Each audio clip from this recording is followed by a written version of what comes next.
ये कहानी मैंने अपने गांव के ही एक बुजुर्ग जो कोलकाता में काम करते थे उनसे सुनी थी। एक बार की बात है कि कुछ अंग्रेज शिकारी भारत के किसी जंगल में शिकार पर गए। उस जंगल के बाहर एक डाक बंगला था, पर उसमें पहले से ही कोई बड़ा अंग्रेज अधिकारी ठहरा हुआ था। अस्तु इन अंग्रेज शिकारियों को जंगल के बीच बने एक पुराने डाक बंगले में रुकना पड़ा। इस डाक बंगले का रखवाला अपने परिवार के साथ रहता था और डाक बंगले में रुकने वाले लोगों की सेवा करता था। इस रखवाले के परिवार में उसकी बीवी तथा लगभग 14-15 साल की उसकी एकमात्र लड़की थी। एक शाम जब अंग्रेज शिकारी शिकार करके वापस डाक बंगले पर आए तो नहा धोकर पीने बैठ गए।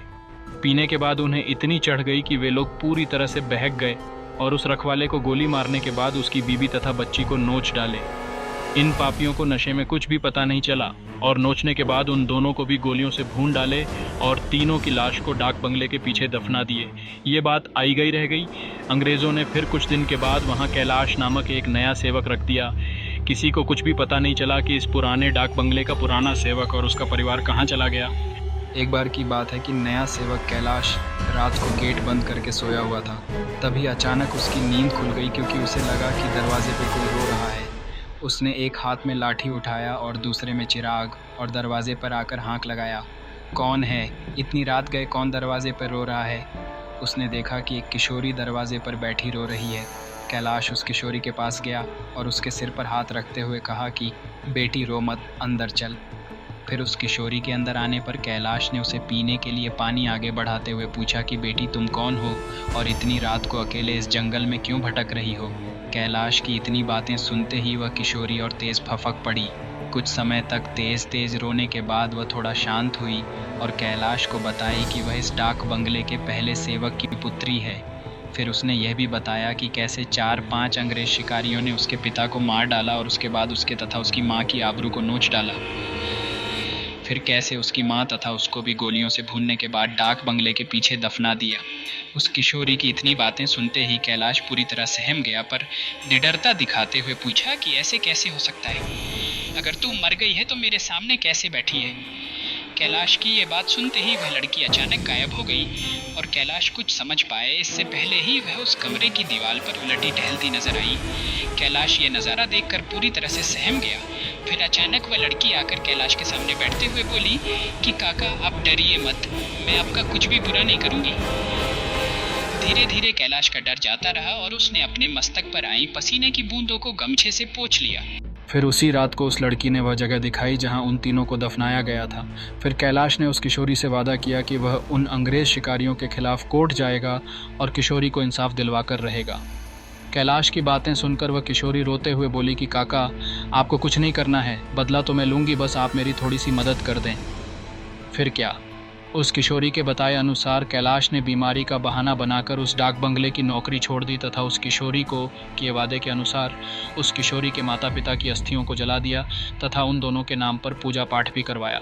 उन दोनों की मुक्ति हो गई, पर लड़की के कहे अनुसार कैलाश ने न ये लड़की के अस्थि पंजर को जलाया और न ही उसके क्रियाकर्म के लिए कोई अनुष्ठान पूजा पाठ ही किया, क्योंकि किशोरी ने कहा था कि अगर उसके लिए भी पूजा पाठ हो गई तो वह इस भूत ही योनि से मुक्त हो जाएगी और फिर उन दरिंदों से बदला नहीं ले पाएगी।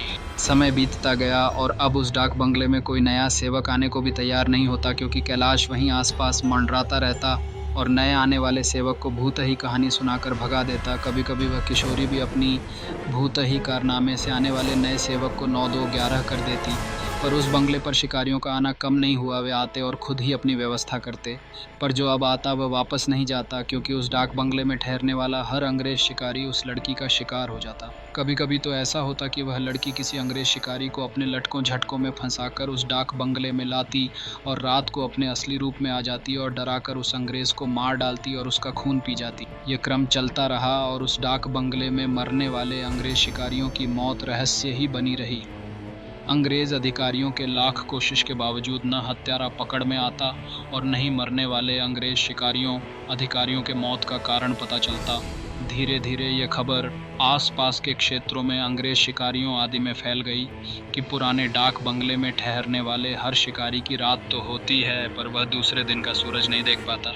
2-3 और वर्ष बीते और अब वह डाक बंगला खंडहर हो गया, क्योंकि अब किसी में भी हिम्मत नहीं थी कि वहाँ ठहरे। आखिर किसको अपनी जान की परवाह नहीं होती। पर वह किशोरी भूतनी जो अब युवती बन गई थी उसी डाक बंगले में रहकर अपने हथियारों का इंतज़ार करती। दिन में उधर आने जाने वाले लोगों को उसका एहसास होता, क्योंकि वह बराबर रोती रहती पर किसी को दिखाई नहीं देती। एक बार की बात है कि वह युवा भूतनी उस जंगल में रह रहे एक युवा भूत तथा युवा भूतनी के संपर्क में आई। ये दोनों आदिवासी थे और जंगल में लकड़ी काटते समय किसी अंग्रेज शिकारी के शिकार बन गए थे। युवा भूतनी उन दोनों को लेकर शहर की ओर निकल गई। युवा भूतनी उन दोनों भूत भूतनी के साथ शहर में घूम घूम कर अपने हथियारों की तलाश करती रही। 2-3 दिन की मेहनत के बाद ही वह अपने हथियारों को पहचान ली। एक दिन वह शाम के समय खूबसूरत युवती बनकर उनमें से एक हत्यारे अंग्रेज शिकारी के घर पर गई। घर पर उस अंग्रेज के सिवा कोई नहीं था। फिर उसने खूब लटके झटके दिखाए और उस अंग्रेज को अपनी सुंदरता में फांस लिया। रूप लुभावन हो तो अच्छों को फंसते देर नहीं लगती। योजना के अनुसार वह दूसरे दिन भी उस अंग्रेज से मिली। फिर उसे पूरी तरह विश्वास में लेने के बाद एक दिन कही कि क्यों नहीं हम लोग शिकार पर चलें। अंग्रेज़ ने कहा कि अच्छी बात है, मेरे कुछ मित्र शिकारी हैं, उन्हें भी लेकर चलते हैं। फिर क्या था, उस युवती भूतनी ने उस अंग्रेज़ से कहा कि मेरी एक और सहेली है, वह भी बहुत ही खूबसूरत है और शिकार पर जाना पसंद करेगी। फिर दूसरे दिन उस युवती भूतनी ने अपने साथ आए हुए दूसरी युवा भूतनी से उस अंग्रेज़ शिकारी को मिलवाया।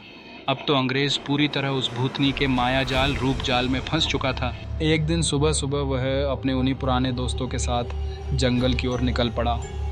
दिन भर शिकार करते रहे और खूब मौज मस्ती भी। शाम होने को आई तो अंग्रेज़ शिकारियों ने कहा कि अब सूर्य ढलने लगा है, क्यों ना हम लोग वापस शहर लौट चलें। अंग्रेज़ की बात सुनकर उस युवा भूतनी ने कहा कि नाना, आज रात हम लोग यहीं ठहर कर जंगल का आनंद उठाते हैं। पर एक अंग्रेज़ शिकारी ने कहा कि हमने पहले से डाक बंगला तो बुक किया नहीं है, ठहरेंगे कहाँ। फिर क्या था, वह युवा भूतनी मुस्कुराई और बोली कि इसी जंगल में दूसरी ओर मेरे एक मित्र आदिवासी की कुटिया है, हम रात वहीं बिताएंगे और खूब मौज मस्ती करेंगे। अब हुआ यूं कि उस युवा भूतनी की योजना के अनुसार देखते ही देखते उसके मित्र युवा भूत ने एक मड़ई तैयार कर ली थी। उसमें ऐशो आराम की सारी चीज़ें भी ला दी थीं। उन दोनों युवा भूतनी के साथ ये अंग्रेज़ उस मड़ई में पहुँचे। इन अंग्रेज़ शिकारियों को उस मड़ई की दशा देखकर अजीब लगा, क्योंकि उस मड़ई में महलों, बड़े बड़े होटलों जैसी व्यवस्था थी। रात को पार्टी शुरू हुई तथा साथ ही अंग्रेज़ अधिकारियों की सिट्टी पिट्टी गुम होना ही, क्योंकि पहले तो उन दो युवा भूतनी जो देखने में बहुत खूबसूरत लग रही थीं, अचानक बहुत ही डरावनी रूप बना ली। ऐसा रूप जिसे देखते ही अच्छों की पैंट गीली हो जाए। फिर क्या था, उन भूतनियों ने ग्लास में खून भरकर लाकर उन अंग्रेज़ों को पिलाना शुरू कर दिया। किसी अंग्रेज़ की हिम्मत ही न थी कि वह ना करे, क्योंकि सब के सब पूरी तरह से डरे हुए थे और कांप रहे थे।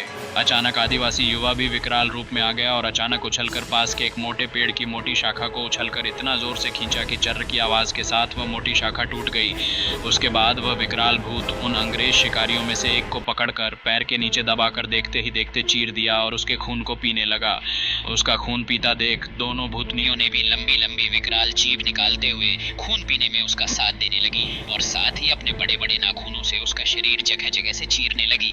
उस युवा भूतनी ने तो भयानक आवाज निकालते हुए दौड़कर एक दूसरे अंग्रेज शिकारी के पास पहुंची और उसकी आंखों में अपने विकराल भयावह भाले जैसे नखों को डालकर उसकी दोनों आंखों को निकालकर खा गई। इसके बाद उन तीनों भूतनी भूत ने एक एक कर सभी अंग्रेज शिकारियों को मार डाला।